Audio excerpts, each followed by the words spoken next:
if electron configurations and orbital notations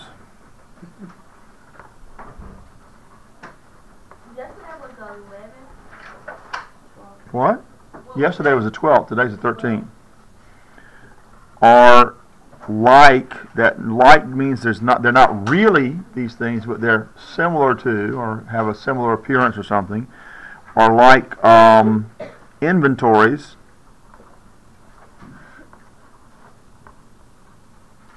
of electrons in the electron cloud.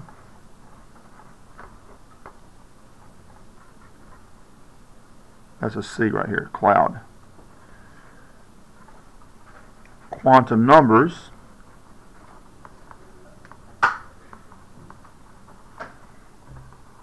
are like individual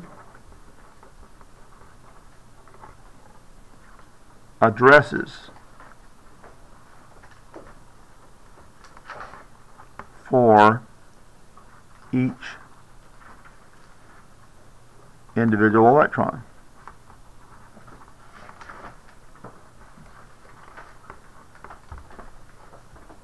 Okay?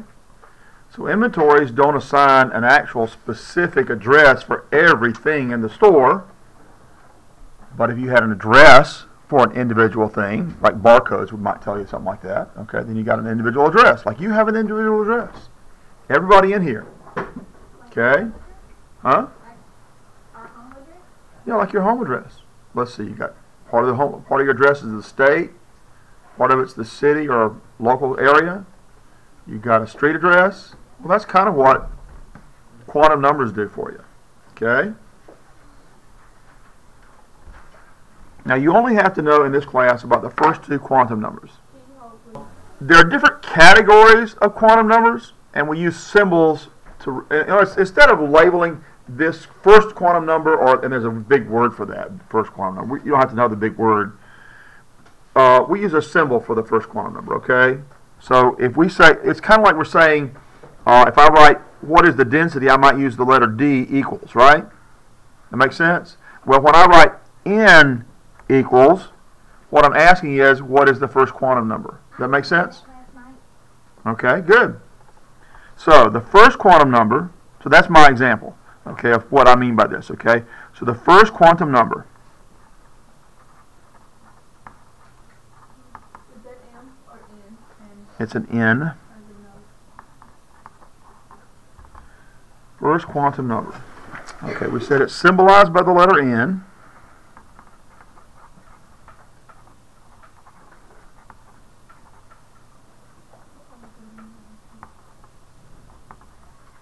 Okay, what does that say? Symbolized by N. Is that two dots behind number? Yeah, that's a colon right there. Okay. N is always a whole number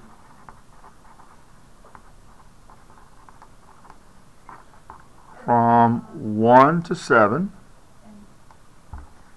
Okay? And this number tells you the primary energy level.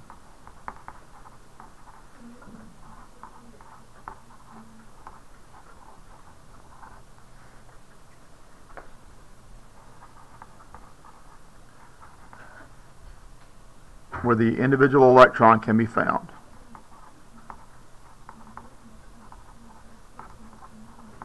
Okay? It's kind of like if you get a letter, it's got a state on there. Okay?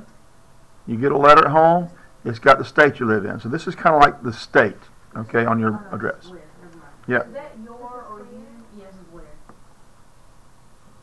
Tells you the primary energy level where the electron can be found.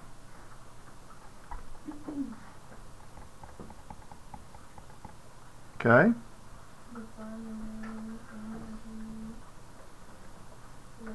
Yes, where the electron can be found. All right? I'm going to spin this around kind of sideways for a minute because I want to stick a an electron configuration and orbital notation over here on the side. So here's carbon, and its orbital or electron configuration is 1s2, 2s2, 2p6.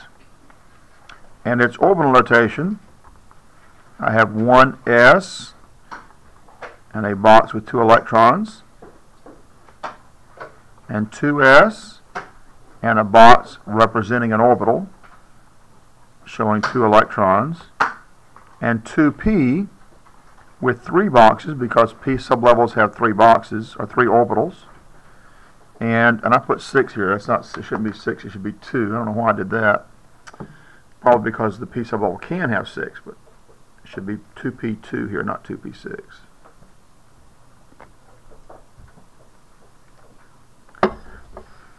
I'll come back and fix that when it dries a minute. So there's 2 electrons, and using the school bus rule we talked about, we put 1 in each box to start. Okay?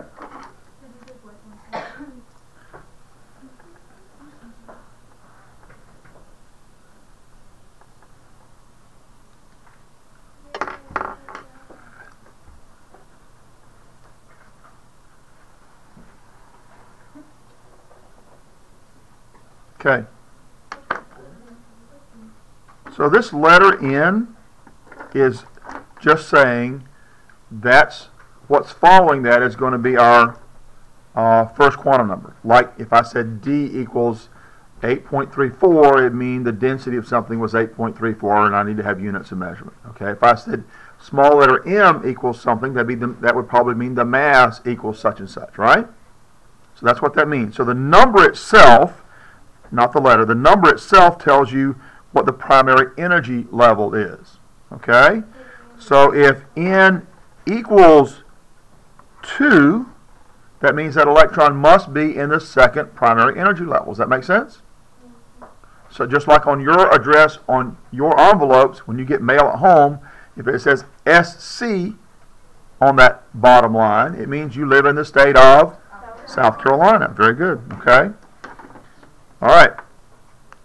So this 2 here is the same number 2 we have right here and right here. And right here and right here. Okay? Same number.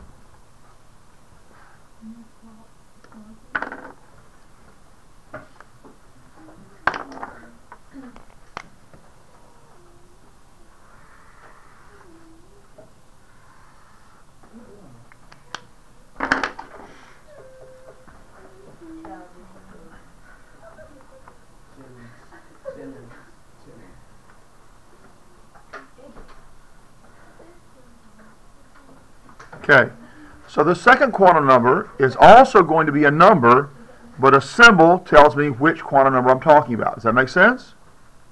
Same thing. D equals 2.45 means the density is 2.45. L equals 1 means the second quantum number is 1. Okay, so the second quantum number.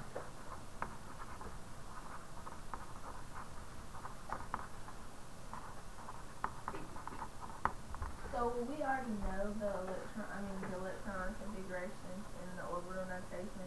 Yes. And we're trying to find out the first and second Quantum number. We're just saying. Well, I'm just telling you how they're related. That's all I'm doing here. Quantum means it's a word that means there's a specific amount, but it's not an even step. Okay. It's really more complex than that, but for this class, you really don't need to know much more than that. To a scientist who's been doing this for a while, it means a lot more than that. It turns out that everything we know of in the universe, energy and matter, obeys quantum number steps. So when we take our radios or your iPods or whatever and you turn up the sound, it sounds like it's turning up smoothly. Okay? If you do enough focus on it, if you get down to the really, really tiny little things that are going on, the sound is not going up smoothly. It's actually going up in discrete steps. Okay? These discrete steps are what quanta are. Now, you can't tell. Your ear can't tell the difference. All right? But you'd have to have some really, really expensive machine to actually figure it out that it's going on. But it turns out that since matter and energy are basically the same thing, we talked about that yesterday, right? And energy behaves in quanta, then everything has to behave in quanta. It just looks like it's smooth to us. Okay? All right. So the second quantum number, it's symbolized by the script letter L.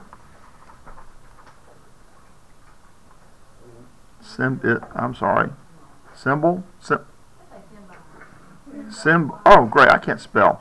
Symbol eyes. I don't know what I'm spelling here. You know, some African lion or something maybe. Symbolized by lowercase letter L, which I prefer you to write in script form. That's only because if you write a lowercase letter L by itself in printed form, you can't tell the difference between a lot of people's ones or the letter I, capitalized I, right? So write it as a script L and I can tell what you're doing, hopefully. Some L's look like E's for some people, but let's try to keep it an L. All right. So an L, or second quantum number, is also always a whole number.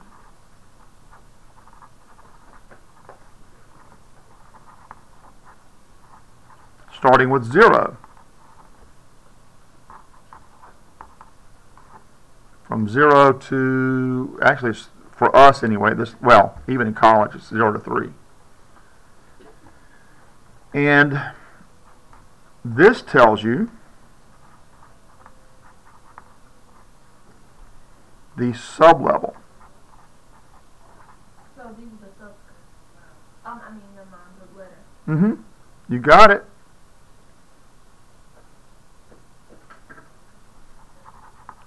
The sublevel where the electron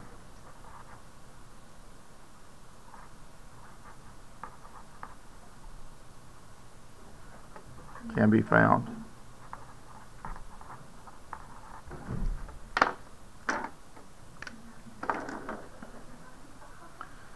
So L equals 1 would tell me that electrons are located in a p sublevel.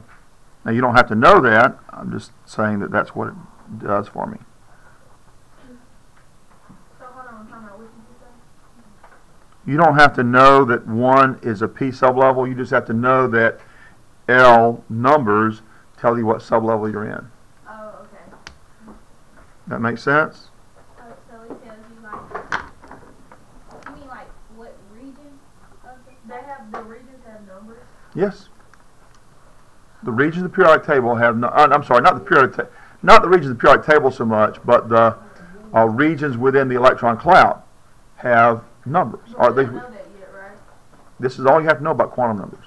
But we don't know what you just said, right? No, you don't have to know that L equals 1 is the same thing as a sublevel P. All you have to know is that L will tell you which one of the SP DRF sublevels you're in. Does that make sense?